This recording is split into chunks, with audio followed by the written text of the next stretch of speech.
बिसोरो मिथिनानैबो सासे ट्राइबेल हिन्जाव होननानै मिथिखानानैबो जे बिसोर दा नयिल बे खामानिखौ मावदों बेनिखायनो जों मालाबाबो जों सिरियै जों थानो हाया। खुलुमबाय लोगोफोर, गोदान मोनसे आपडेटआव बरायनाय थालायबाय जे साननैसो सिगाङाव जिबायदि मोनसे घटना जादोंमोन नङा होमबा, जे 16 बोसोर बैसोनि सासे हिन्जावसा नङा होमबा, सासे 16 बोसोर बैसोनि सासे क्लास 10आव फरायबाय थानाय सासे फरायसुलि, बेखौ साथाम गाज्रि आखुनि मानसिफोरा गाज्रि आखु खालामनाय,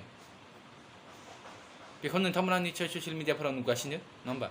बेजोंनो लोगोसे दा बन्स'नि आफादगिरि बिथांमोना गोख्रों थिरांथा लादों, माने जाहाथे बिथांमोनखौ आथिङाव गावनाङा, डाइरेक्ट खर'आव गावनांगौ, बेफोरबायदि गोख्रों रावजों बुंनायखौ जों नुनो मोनदों नङा होमबा।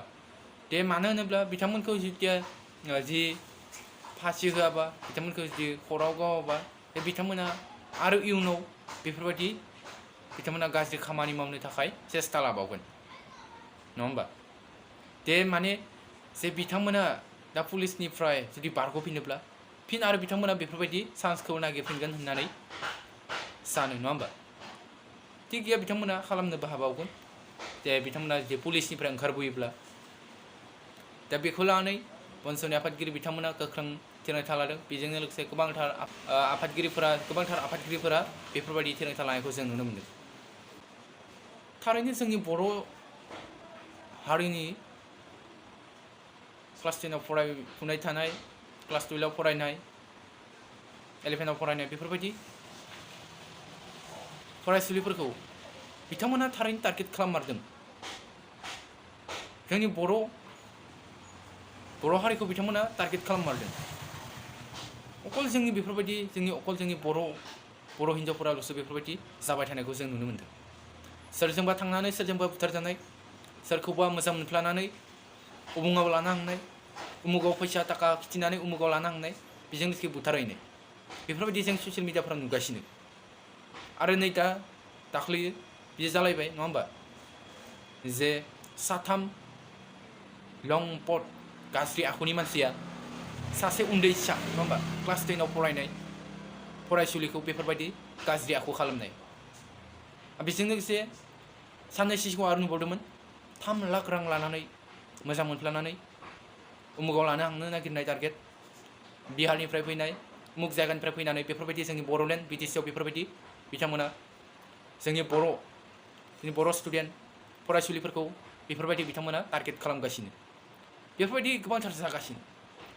आरो माने बुंनो थाङोब्ला जोंनि बर' फरायसुलिफोराबो माने बिथांमोना एसे मोजां थांबानो जाबाय आरो फरायसालिफोराव थाङोब्ला नङा होमबा। स' बेजों लोगोसे दा बन्स'नि आफादगिरि बिथांमोना मा फोरमायखो नोंथांमोना भिडिअखौ नायना ला। जय बरानि। आरो सोरबाफोर आंनि चेनेलाव गोदान फैदोंबा साबसक्राइब एबा लाइक खालामना गालांबानो जाबाय। जय बरानि। हिन्जावसाखौ जाय गथ'आ दिनै क्लास 10आव फरायनाय थानाय गथ', बियो अनलि 16 इयार्स 16 बोसोरनि गथ'ल' जादोंमोन। बिथांखौ दिनै रां रुफानि लब जाहोनानै बिथांखौ रुमाव लांनानै बिथांमोना दिनैहाय जिनाहारि खालामदों। साथाम मानसिया दिनैहाय बेखौ बलात्कार खालामदों। ओरैबायदि अयनाय खामानि मावदों, बिसोरो मिथिनानैबो सासे ट्राइबेल हिन्जाव होननानै मिथिखानानैबो जे बिसोर दा नयिल बे खामानिखौ मावदों। बेनिखायनो जों मालाबाबो जों सिरियै जों थानो हाया।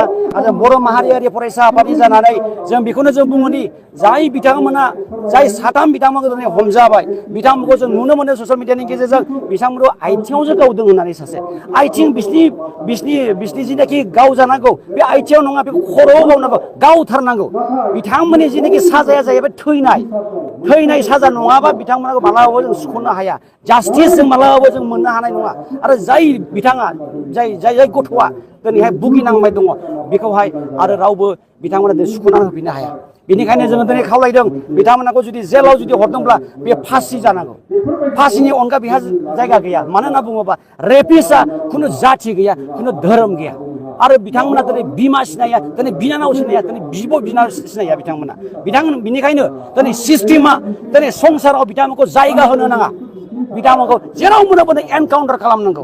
बेनिखायनो आं खावलायो बर' माहारियारि फरायसा आफादनि जानाय इन फिउचाराव जोंनि सिस्टेमा एडमिनिस्ट्रेसना बेखौ मोनसे एग्जाम्पल सेट खालामनांगौ कि इन फिउचाराव सोरबा बेफोरबायदि ट्राइबेल हिन्जावसाफोरखौ बेफोरबायदि जुदि रेप जुदि खालामबावोब्ला जेराव मोनो बेनो अन द स्पट बिथांखौ दिनै गावथारनांगौ होननानै जों खावलायो आरो जुदि जेलाव जुदि लाङोब्ला आरो जुदि गफिनोब्ला पाब्लिकलि जुदि बेरायनाय नुयोब्ला जों रायजोफ्रा खिन्थु जों बिथांमोनखौ जों हगारनाय नङा जेराव मोनो जों बेयावनो बेखौ साजा होनाय जागोन रेप जानाय गथ'नि न'खरनिफ्राय जानाय न'खरनो माबा मोनसे होनांगौ होनना सानो नंगौ बिथांमोननि न'खराव जों दाख्लै जों थांनानै जों नायहैदों जों जोबोद दुखु मोनदों जों गाबथारदों गोसोजों जों बर' माहारियारि फरायसा आफादनि जानानै जोंनो बर' लाइमोनफ्रा दिनैहाय मानो बेफोरबायदि दिनै भिक्टिम जानांबाय थाखो दिनै मानो जोंनि ट्राइबेल हारिनि ट्राइबेल हिन्जावसाफोरखौल' मानो दिनै नोजोर बोनो नागिरखो आरो जाय बिथांनि न'खराव जों थांदों दिनै जोबोद दुखुथिया दिनै जाबा गाबोन गैया बेबायदि थासारियाव दङ बेनिखायनो जों दिनै खावलायनो सानदों